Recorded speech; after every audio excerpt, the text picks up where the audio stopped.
मैं आपका mentor AK Singh और आज हम फिर से अपनी तैयारी यानी कि जो हम तैयारी कर रहे हैं, किसकी तैयारी कर रहे हैं, UP TGT PGT और RPSC की तैयारी कर रहे हैं। तो हम इसमें पॉलिटिकल साइंस का कवर कर रहे हैं। तो इसमें हम संविधान की एक महत्वपूर्ण श्रृंखला देख रहे हैं जिसमें आपको सारे संविधान के अनुच्छेद के बारे में पता चलता जा रहा है। तो संविधान के अनुच्छेद बहुत ही महत्वपूर्ण है। इसमें हमने पहले 6 वीडियो में हमने 300 तक देख लिए हैं, 300 तक को यानी लास्ट 300 तक देख लिए, यानी कि भाग 12 तक हमने सारे कवर कर चुके हैं।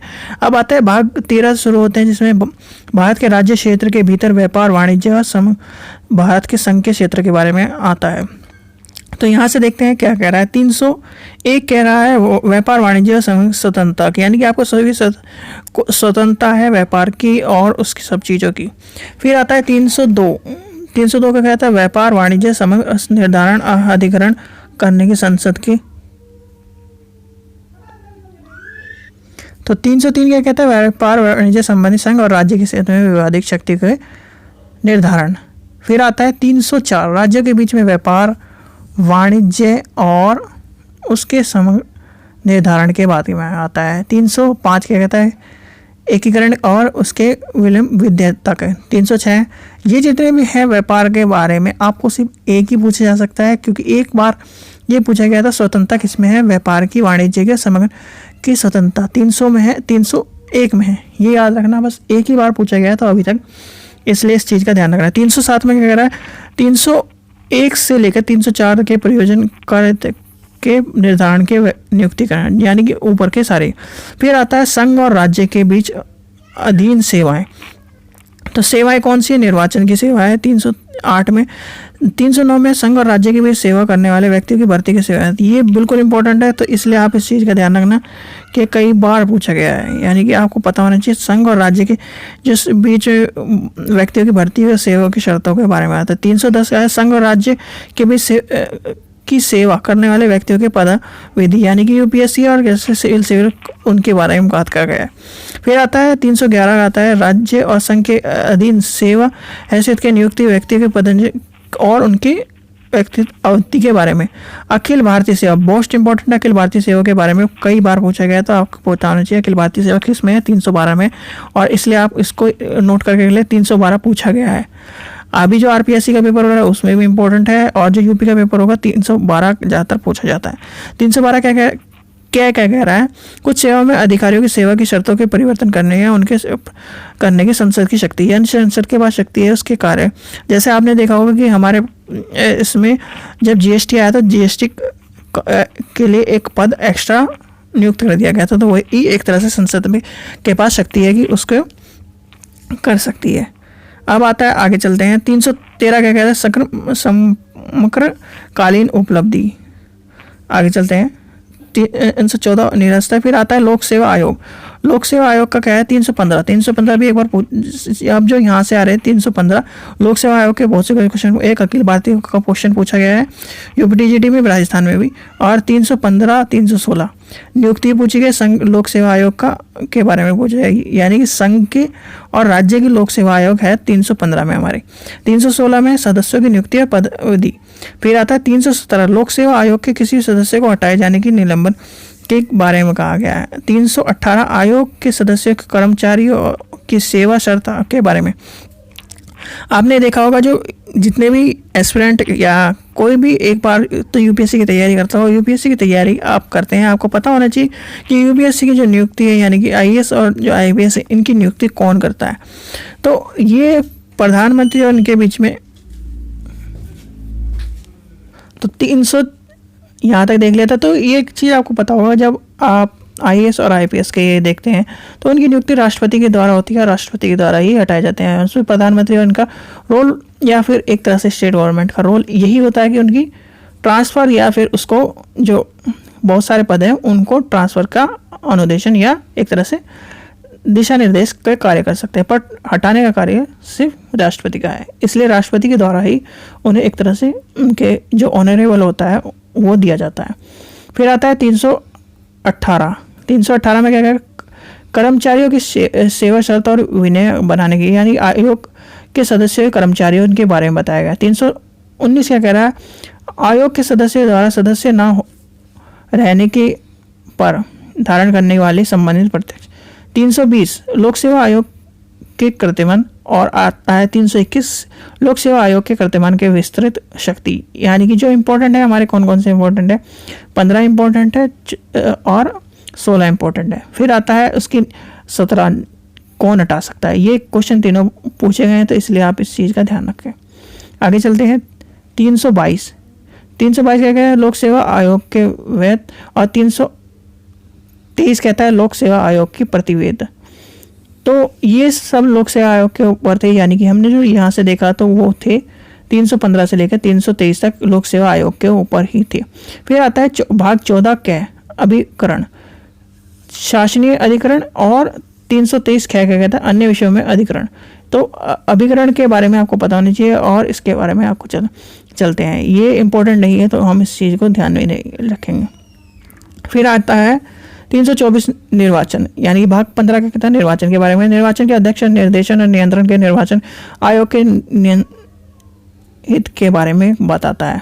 325 क्या कहता है, धर्म, लिंग, जाति आधार पर व्यक्ति को निर्वाचन के नामांकन के सम्मिलित किए गए किसी भी, यानी कि एक तरह से किसी भी तरह से उसके भेदभाव न किया जाए, और जो अगर योग्य कैंडिडेट हो तो उसके निर्वाचन के लिए बात की गई है। इसमें 325 में 325 एक बार पूछा गया था, इसलिए आप इस चीज़ का ध्यान रखें, 325 को इम्पोर्टेंट समझें, क्योंकि ये एक तरह से जैसे हमारा भेदभाव यानी कि स्वतंत्रता और समानता वाले अनुच्छेद है, उसी तरह से हमें ये 325 भी निर्वाचन के लिए स्वतंत्रता, समानता, मूल, जाति, धर्म आदि के आधार पर भेदभाव नहीं करता, ठीक है, समान रखता है।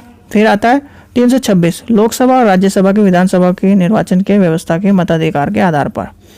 327 विधानमंडल के निर्वाचन के संबंध में उपलब्ध संसदीय शक्ति, ये एक बार पूछा गया था इसलिए इस चीज का ध्यान रखें। फिर आता है 328 यानी 328 पूछा गया। 328 क्या आता है, किसी भी राज्य के विधानमंडल में निर्वाचन के संबंध में उपबंध के बारे में आता है। फिर आता है 329 निर्वाचन संबंधित मामलों के न्यायिक हस्तक्षेप, ये आपको एक इम्पोर्टेंट मिलेगा, इसी ये पूछा गया था इसलिए इस चीज़ का ध्यान रखना। 329 क्या है, निरस्त है, तो इस चीज़ के बारे में कुछ नहीं कहता। चलिए अब आगे चलते हैं। भाग 16 का कह रहा है, भाग 16 का कह रहा है 333 लोकसभा के अनुसूचित जाति अनुसूचित जनजाति के बारे में क्या कह रहा है, उसके बारे में कह रहा है। ये इंपॉर्टेंट है, कई बार पूछा गया था इसलिए इस चीज़ का ध्यान रखना। राजस्थान में पूछा गया और कहना यूपी के TGT में पूछा गया है। 331 लोकसभा के एंग्लो भारतीय समुदाय के बारे में पूछा गया, तो ये पूछा गया था, इस चीज़ का भी ध्यान रखें। 332 राज्य के विधानसभा के अनुसूचित जनजातियों के अध्यक्ष के बारे में पूछा गया है, तो इस चीज़ का ध्यान रखें। 333 राज्य के विधानसभा में एंग्लो भारतीय सदस्यों के बारे में एक बार पूछा गया, तो इस चीज़ का देख लेंगे आप, ठीक है। 334 यानी कि 34 क्या कह रहा है, स्थानीय आरक्षित और विशेष प्रावधान के 60 वर्ष के पश्चात, यानी कि उसके बाद में कहा गया। 335 क्या है, सेवा और पदों के लिए अनुसूचित जाति अनुसूचित जनजातियों के बारे में क्या कह रहा है। 336 क्या कह रहा है, 336 क्या कह रहा है, सेवा एंग्लो भारतीय के संबंध में।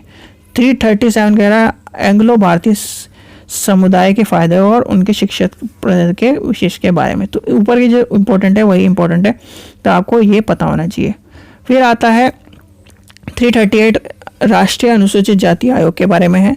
338 क्या कह रहा है, राष्ट्रीय अनुसूचित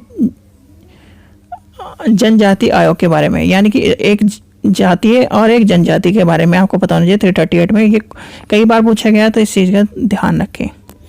फिर आता है 339 अनुसूचित क्षेत्र में प्रशासन और अनुसूचित जनजाति कल्याण के बारे में आता है। फिर आता है 340 पिछड़े वर्ग में, ये कई बार पूछा गया, तो इसलिए इस चीज़ का ध्यान रखें, खासकर यूपी के पेपर में पूछा गया, तो इस चीज़ का ध्यान रखें आप। फिर आता है 341 अनुसूचित जाति, फिर आता है 342 अनुसूचित जनजाति। यहाँ पे एक चीज़ का कन्फ्यूजन ना हो, यहाँ पे तो आयोग के बारे में पूछा गया और यहाँ पे उनकी जातियों के बारे में पूछा गया, यानी 341 और 342 का इस चीज़ का ध्यान रखें। 17 राजभाषा का, राजभाषा के अध्ययन 1, यानी कि अध्याय 1 में क्या कह रहा है, संघ की भाषा। संघ की भाषा के बारे में कहता है, संघ की आपको एक चीज़ पता होगा, इंडिया में 22 लैंग्वेज है, यानी कि 22 लैंग्वेज है, और 22 लैंग्वेज में भी कोई भी भारत की राष्ट्रभाषा नहीं है, राजभाषा है, राज्यभाषा हिंदी है। और राष्ट्रभाषा कोई भी अभी तक ऑफिशियल है, ऑफिशियल लैंग्वेज इंग्लिश है। ठीक है, जितने भी कार्य होंगे जैसे कि सुप्रीम कोर्ट के कार्य हो गए, इन सब के कार्य इंग्लिश में होंगे। पर व्यक्ति अपनी स्वेच्छा से उसके भी, यानी कि अगर आप वहाँ पे जाते हैं तो उसमें भी आप अपनी भाषा को चुन सकते हैं, यानी कि हिंदी को चुन सकते हैं। फिर आता है 343 संघ की भाषा, यानी संघ की राजभाषा। 344 का है राजभाषा के संबंध में आयोग और संसद की समिति के बारे में। फिर आता है अध्याय 2 प्रादेशिक भाषा। प्रादेशिक भाषा यानी कि आपकी एक तरह से स्थानीय भाषा होती है। राज्य की भाषा के बारे में, राजभाषा के बारे में बताया गया है। एक राज्य और दूसरे राज्य के बीच किसी भी राज्य भाषा या संघ के प्रावधान है, यानी कि आपको 22 लैंग्वेज आपको मिलती होंगी, तो सभी जगह आपने देखा होगा किसी में तमिल है, किसी में पंजाबी है, इसमें इस तरह से अलग अलग बातें कही गई है। फिर आता है 347 राज्य और एक राज्य और दूसरे राज्य के बीच किसी भी राज्य संघ के पात्रित भाषा के बारे में बताया गया। तो ये सब चीज़ें जो थी अभी जो हम देख रहे थे वो इम्पोर्टेंट थी, तो इस चीज़ को हम देखेंगे। तो इस यहाँ तक हमने देख लिया, यानी कि 347 तक देख लिया। इसके बाद के जो अनुच्छेद हैं वो नेक्स्ट वीडियो में देखेंगे। ठीक है बच्चों, आशा करता हूँ आपको वीडियो पसंद आई। वीडियो पसंद आई तो लाइक करें, शेयर करें, चैनल को सब्सक्राइब करें और चैनल को सब्सक्राइब करके रखें जिससे आपको नेक्स्ट वीडियो का नोटिफिकेशन मिलता रहे। ठीक है, थैंक यू।